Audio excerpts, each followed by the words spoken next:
Hola y bienvenidos. Hoy vamos a meternos de lleno, pero de lleno de verdad, en un instrumento financiero que... Un tema que, bueno, para mucha gente del mundo cripto es como el pan de cada día. Exacto.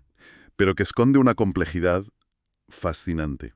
Hablamos de los contratos perpetuos. O los perps, como los llama todo el mundo, claro. Para este análisis a fondo, nos vamos a basar en un documento académico, A Primer on Perpetuals. Es bastante técnico. Bastante es quedarse corta. Está lleno de matemáticas que pueden echar para atrás, pero bueno, para eso estamos aquí, ¿no? Para traducirlo un poco y ver qué hay detrás de las fórmulas. Esa es la idea.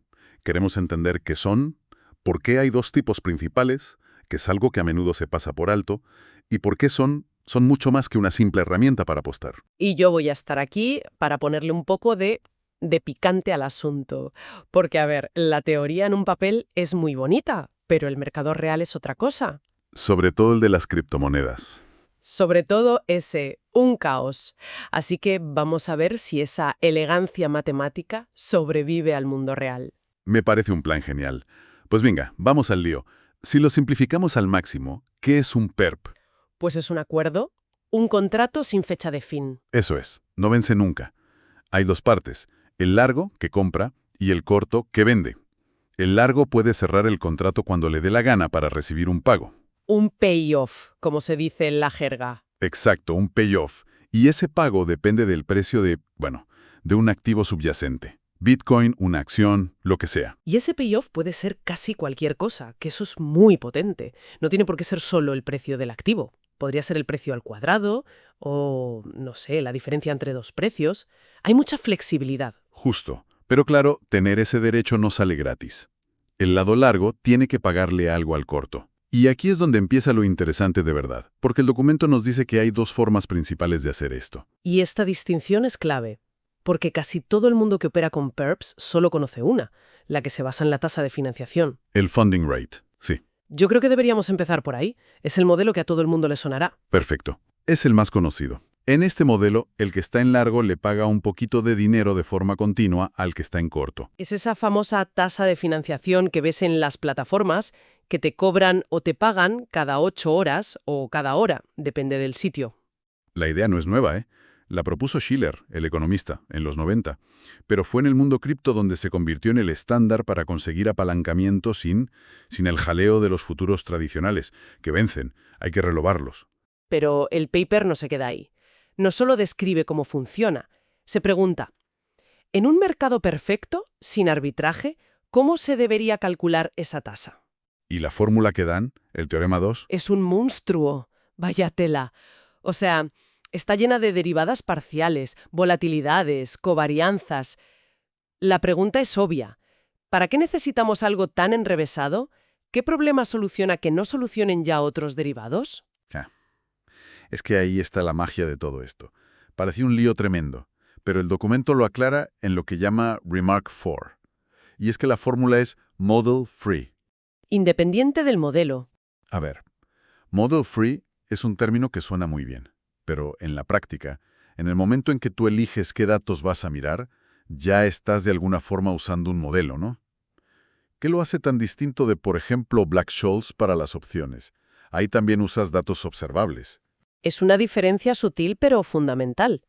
En Black-Scholes necesitas un dato que no es observable, la volatilidad implícita. Es lo que el mercado cree que va a pasar. Es una estimación, una suposición. Vale. Con la fórmula del PERP, no. No necesitas adivinar nada sobre el futuro. Solo usas datos del presente, del ahora mismo. Precios, volatilidades realizadas, correlaciones, cosas que puedes medir. No hay que suponer nada.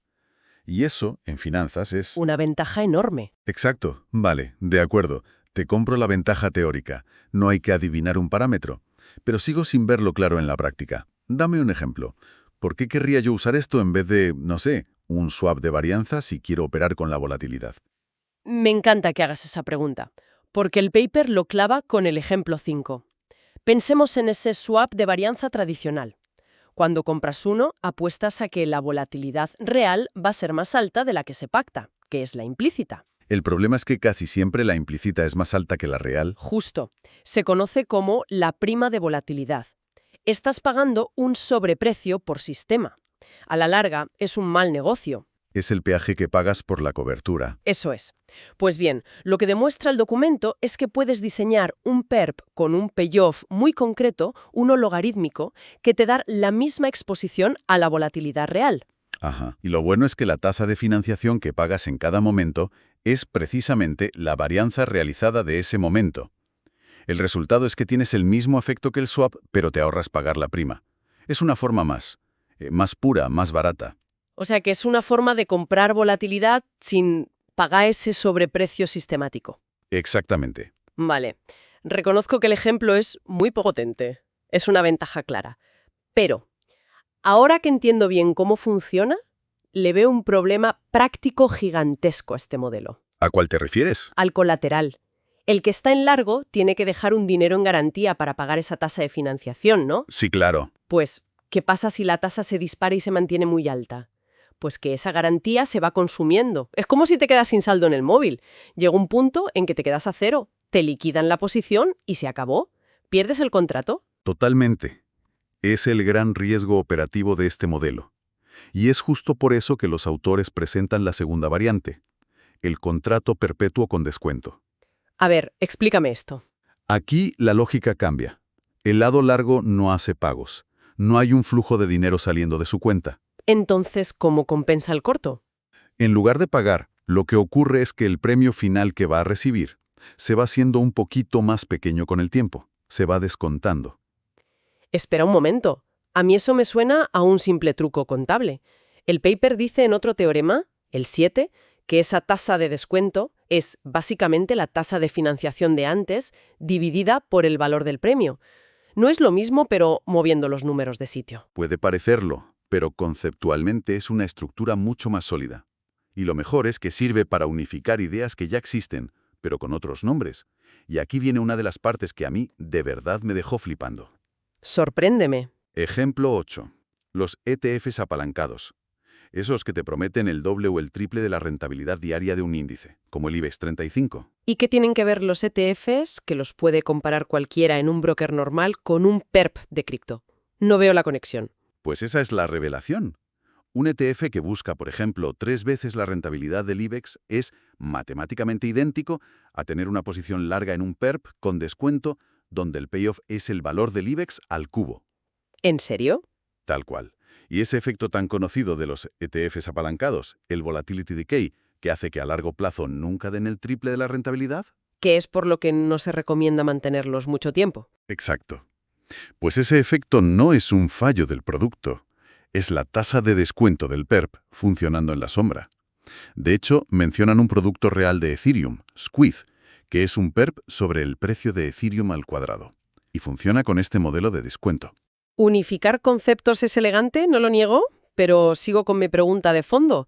¿Hay algún caso donde este instrumento sea demostrablemente mejor que la alternativa? ¿Dónde está la optimización real para un inversor? Aquí llega el momento ajá del documento. El ejemplo 9. Y este es para los que están metidos en el mundo DeFi. Habla de los creadores de mercado de función constante, los AMMs. La base de Uniswap y todos esos protocolos, donde la gente pone liquidez en un pool y se lleva comisiones, pero a cambio sufre la famosa impermanent loss. Que es un nombre terrible, por cierto. Horrible. Significa que si el precio de uno de tus activos se dispara, al final acabas ganando menos que si te hubieras quedado quieto sin hacer nada. Es el coste de oportunidad. Lo has clavado. Pues bien, la conclusión del documento es demoledora. Demuestran matemáticamente que si ignoramos las comisiones... Ojo, que ese ignorando las comisiones es un matiz muy importante. Es la única razón por la que la gente hace esto. Lo es. Pero, obviando eso, para un inversor es siempre matemáticamente superior comprar un PERP con descuento que replique el valor de ese pool que depositar las monedas directamente. No es una alternativa, es una optimización, es una estrategia dominante. Vale, el punto teórico es muy potente. Muy potente. Pero toda esta matemática tan bonita, tanto la del modelo de financiación como la del de descuento, se apoya en un supuesto muy frágil, exacto. Que los precios se mueven de forma continua, suave. Pero el mundo real, y sobre todo el de cripto, está lleno de saltos, de movimientos bruscos y violentos. ¿No se cae todo el castillo de naipes con el primer salto? Es la objeción clave, claro. Y el documento la aborda de frente en la sección 5. Reconocen que el mundo real no es así y adaptan todo el modelo para incluir la posibilidad de saltos en los precios. ¿Y qué pasa? Pues que, hay que admitirlo, la matemática se complica una barbaridad. Las fórmulas para las tasas ahora tienen que incluir la probabilidad de que ocurra un salto y el tamaño esperado de ese salto. Y ahí es donde, para mí, se pierde toda la magia. El propio paper lo admite con una honestidad que se agradece en el Remark 11. Dice que, con saltos, ya no es posible crear una estrategia de cobertura perfecta y model free para el vendedor del PERP. Cierto. O sea, toda esa eledamucia, esa simplicidad de no tener que adivinar nada, que era la gran ventaja, se esfuma. Volvemos al juego de las suposiciones sobre el futuro. Se compromete, sí, pero no se rompe del todo. El documento demuestra que la cobertura sigue siendo posible, pero con una condición importante. ¿Cuál? Que el vendedor del PERP tenga acceso a otros mercados de derivados más exóticos, concretamente unos llamados European Power Contracts. Que son opciones donde el pago es el precio elevado a una potencia, algo que no está disponible para cualquiera, vamos. Exacto. Si tienes acceso a eso, puedes cubrirte tanto del riesgo suave como del riesgo de los saltos. Pero sí, es añadir una capa de complejidad operativa brutal.